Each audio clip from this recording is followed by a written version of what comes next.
American citizens have...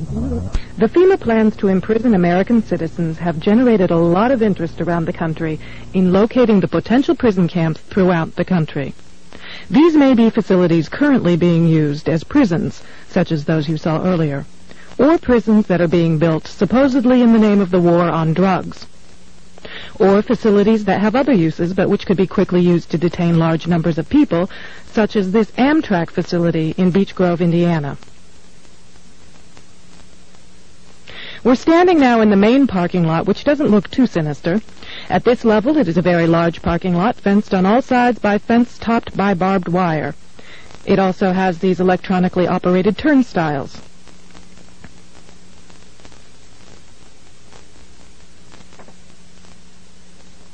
There is also a surveillance camera, just like we saw at the FEMA facility, pointing out to the parking lot, and a helicopter windsock. All of these apparent security measures are particularly unusual here, because this is a very low crime area, and this facility is nothing but an old train repair station with nothing in it worth stealing. In this portion of the parking lot is a brick building, suitable for processing, next to a gate that leads right out to the railroad tracks, and all of this is contained inside a fully fenced area, now 3 layers deep in fencing at this point. This U.S. Air Force train indicates federal and military involvement. Facing the opposite direction, you can see that this area, too, is a very large fenced area with railroad track running the length of the fence and plenty of warehouses.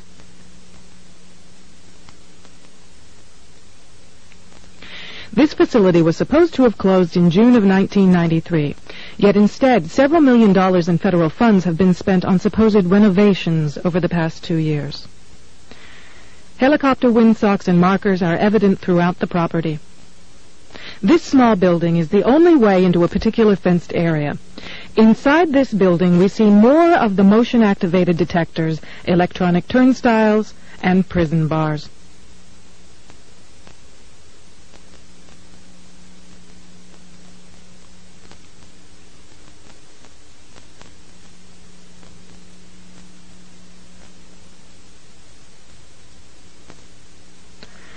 All of the renovations to this property have involved putting in new fencing, electronic turnstiles, concrete flooring in unused warehouse buildings, and putting in large gas furnaces on buildings that were never heated any time in the past 20 years.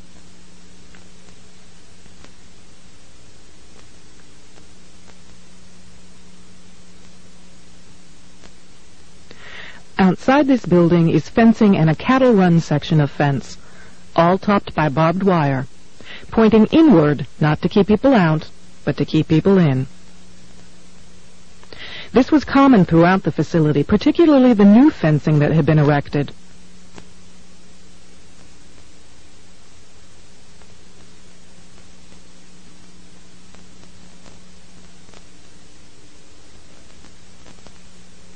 Inside the fenced area on the other side of the building, you'll see signs that say Red Zone, right up next to the railroad tracks that run the length of the fenced area.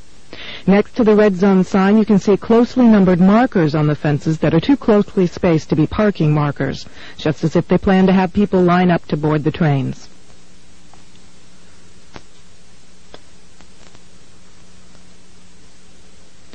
Here's a helicopter marker on the power lines outside the facility, indicating expected helicopter traffic, and again, another tall radio antenna. Looking around, you can get an idea of how huge this place is and how many people it could contain in its fenced-in area. In yet another fenced area, we see a large warehouse building at the end, with the electronic turnstiles in front of it. The building is one that has a new concrete floor, and its doors and windows have all been blocked. Outside, there are new gas pipes.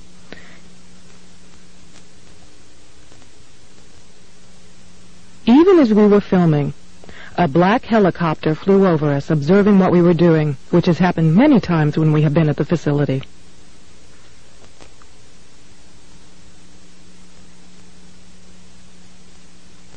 The gas lines and gas pipes at the facility run the length of the buildings.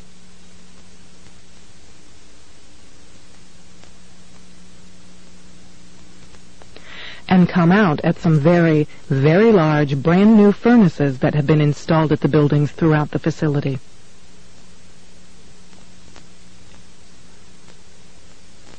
We found this crane, which has seen better days, but is plainly marked U.S. Army in the middle of the stockyard.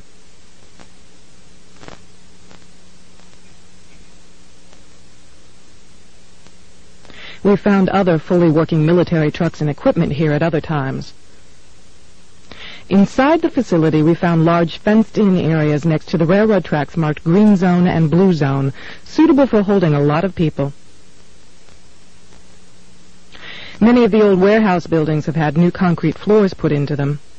Unused sections of railroad track have been dug up and replaced, and from the supplies in the stockyards, it is obvious they will be doing even more construction and fencing.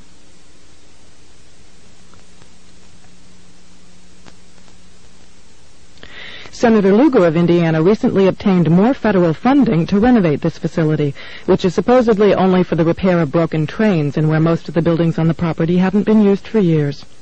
It certainly appears they are expecting more than just broken trains. This tower, overlooking the entire facility at one end of the facility along the railroad tracks, also has a radio antenna on it with a ladder up inside of it. It would make an excellent watchtower.